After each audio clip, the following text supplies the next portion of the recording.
Ivan used to live on Mariupol's Peace Avenue. You want your city to remain the same as it was in your memory, he tells me. That city now lies in ruins, a shell of what it once was. And the steel plant his family has dedicated 3 generations to suddenly finds itself as Mariupol's last line of defense. Seeing your city being destroyed is horrible, he tells me. You could compare it to a relative dying in your arms and seeing him or her dying gradually, organ after organ failing, and you could do nothing. For his colleague, Alexei, it's also personal. He has lost not just friends, but his mother-in-law, to shelling when they first tried to flee Mariupol. How does this make you feel? You must be so angry. My emotions disappeared already there in Mariupol, he says. That's why there's nothing but hate. Alexei has worked at the steel plant for 26 years. He's one of 11,000 employees who have kept the iron furnaces turning here.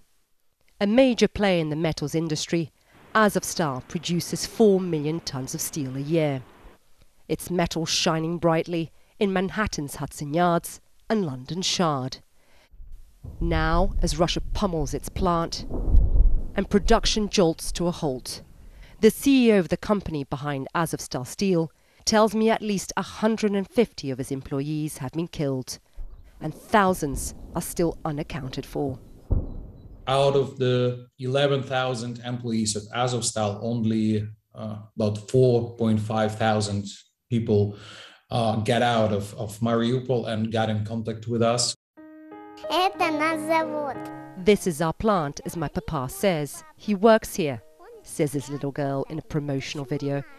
Built in 1933 under Soviet rule, Azovstal was partially demolished during the Nazi occupation in the 1940s.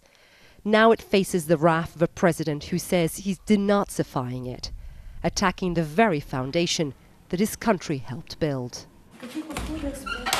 Holed up inside are thought to be around 1,000 civilians hiding in shelters. Women, children and the elderly who haven't seen sunlight in more than 50 days. And then there's the injured in field hospitals like this one. Russian forces continue to encircle the plant, and they are not budging. I don't think it's the plan that he wants. I think he's about a symbolism. A win in the port city of Mariupol would provide President Putin with a land bridge to Ukraine's Crimean Peninsula, which Russia annexed in 2014. If fully taken, Rinat Akhmetov, one of Ukraine's richest men and the main shareholder of the group behind Azovstal Steel, tells me via email, under no circumstances will these plants operate under the Russian occupation. Alexei agrees, telling me, after what they did, never.